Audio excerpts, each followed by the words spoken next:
refugiados de la información creando ficciones, un guionista del cine retador y los Foo Fighters que ya se sienten como el frío de otoño en la ciudad. Bienvenidos a Sincronía.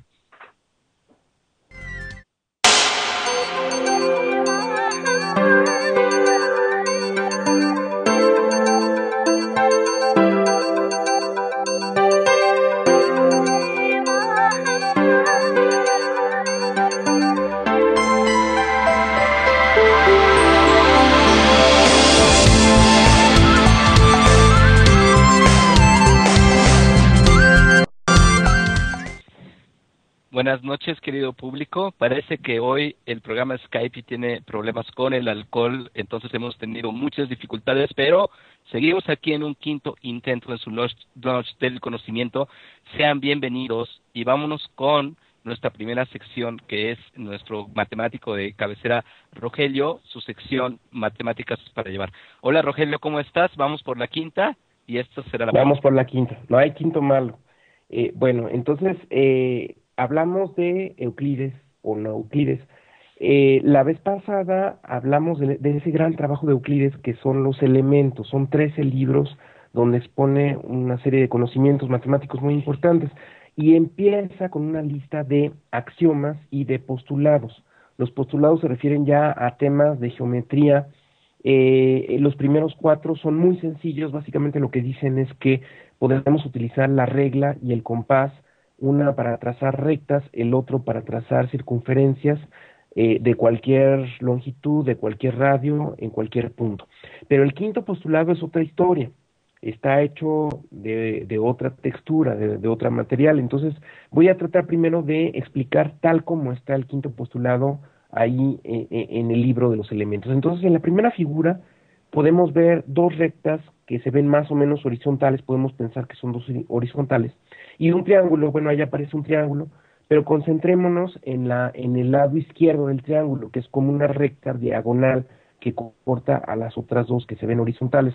Lo que dice el quinto postulado es que si de los diversos ángulos que se forman entre las dos rectas horizontales y la recta diagonal, nos fijamos en los ángulos que están del lado izquierdo, vamos a decir, por poner un lado, del lado izquierdo y adentro entre las dos rectas paralelas, entonces si esos ángulos suman menos de 180 grados, menos de dos ángulos rectos, las dos rectas en realidad no son tan horizontales, sino que se van a cortar cuando las prolonguemos indefinidamente hacia el lado izquierdo.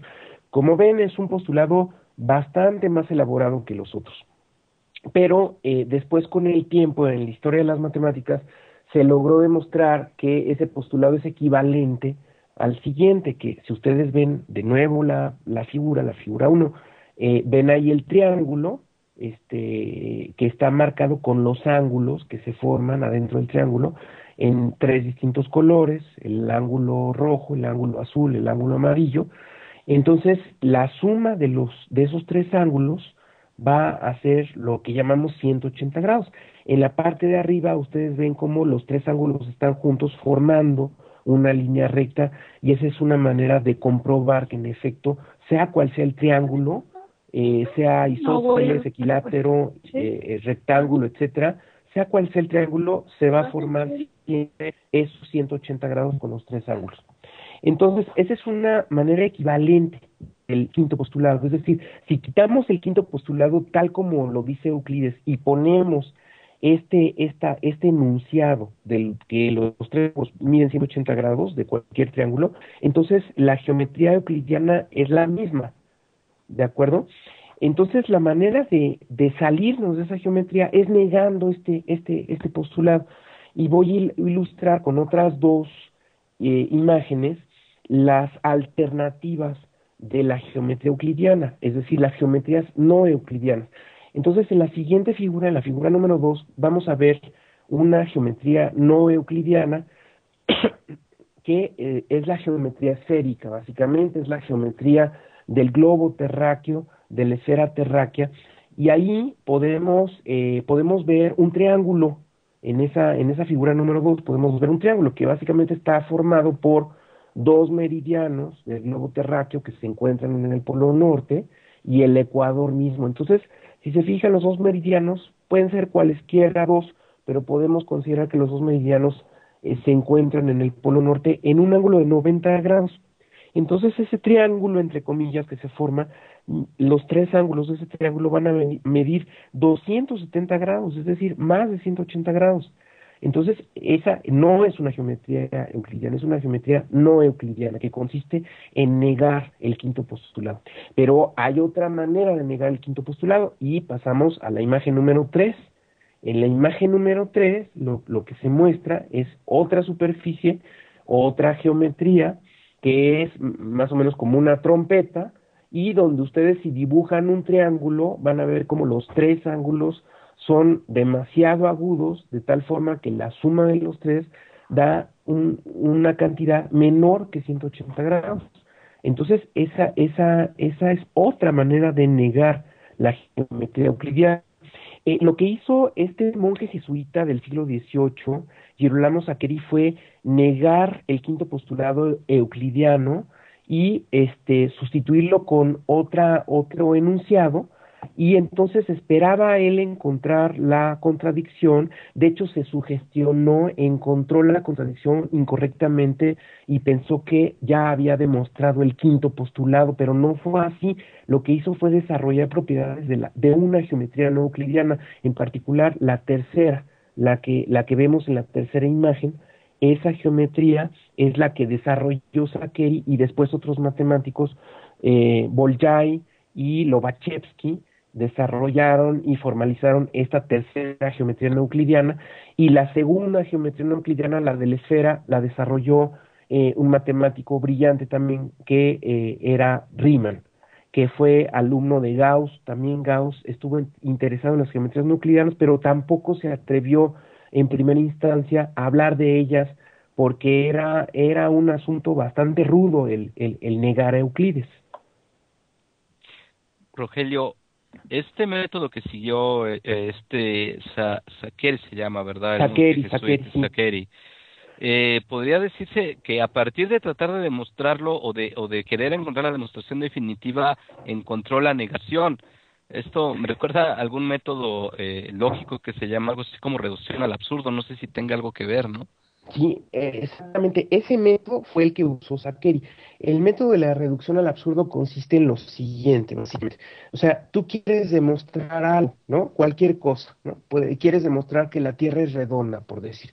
Entonces, niegas lo que quieres demostrar. Bueno, vamos a suponer que no es redonda. Entonces, llegas a una contradicción, y en ese momento la lógica matemática nos dice: ya terminaste. Como al negar llegas a una contradicción, entonces ya demostraste. Entonces, eso fue lo que hizo Saccheri: negar el quinto postulado, llegar a una contradicción, y aparentemente entonces demostró el quinto postulado, Ah, pero ok. no fue así.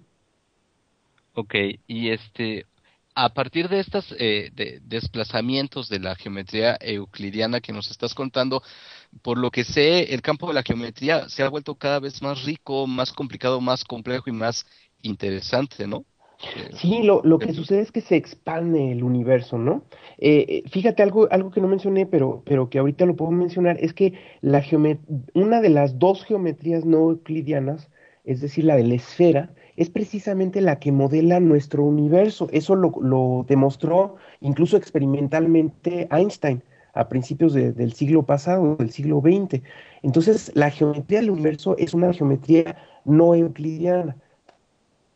De la esfera terrestre es no euclidiana. Entonces, el hablar de otras geometrías hace que nuestro conocimiento se expanda, pues, y se acerque más a cómo son las cosas, ¿no? por ejemplo, un campo muy difícil y muy complicado. Yo tenía un amigo que en paz descanse, matemático y poeta, que se adentró mucho en el campo de la geometría hiperbólica y me hablaba de las geodésicas. Y yo creo que este es un campo que podríamos tocar en otro momento, pero ¿nos podrías decir un pequeño adelantito de lo que es esto? Sí, la geometría hiperbólica, digamos, es otra manera de estas dos geometrías no euclidianas. De hecho, la tercera imagen, la que estamos viendo ahorita de la silla de montar, una silla de montar, básicamente es como una silla de montar, de esas donde se monta uno para andar en caballo. Esa superficie es una superficie que se puede llamar hiperbólica. Hay otras maneras de hablar de esa superficie con otros modelos. por ejemplo, Poincaré habló de ese modelo, pero no nos estamos saliendo del tema, básicamente estamos hablando de las geometrías no euclidianas, que únicamente son de esos dos tipos, y eso ya también quedó demostrado. Ok, y ya por último, me acuerdo que también la reducción al absurdo fue utilizada por algunos filósofos. Creo que un filósofo llamado Hume, un empirista, la usó precisamente para cuestionar a los fenómenos conocidos como milagros, ¿no? Los fenómenos religiosos. No sé si te acuerdas de este asunto. Pues lo que sé es que en filosofía sí se utiliza mucho esta cuestión de la lógica matemática. Es los argumentos filosóficos a menudo son argumentos lógicos muy parecidos a las matemáticas y que en efecto se demuestran situaciones o se demuestran conceptos usando la lógica matemática. Está muy unida en ese aspecto las matemáticas con la filosofía. Ok, espero que también un día de estos nos hables de las teorías intuicionistas de matemáticas y toda esta relación diferente de lógica y matemática, Rogelio, por ahí, ¿no? Y claro, hay muchas cosas de que hablar al respecto. Ok, pues muchas gracias, como siempre, gracias al pupitre con todo tu conocimiento y pues nos vemos la otra semana para que vengas con otro tema para volver a recordarnos lo interesante y lo profundo y lo necesario que es entender el mundo a través de las matemáticas. Gracias, Rogelio. Gracias, Ulises, a ti y buenas noches a todos. Ok, buenas noches y después de escuchar a nuestro matemático de cabecera, escuchen esto también, por favor. Adelante, nuestro productor Carlos Garza con música. No problems to report on any of the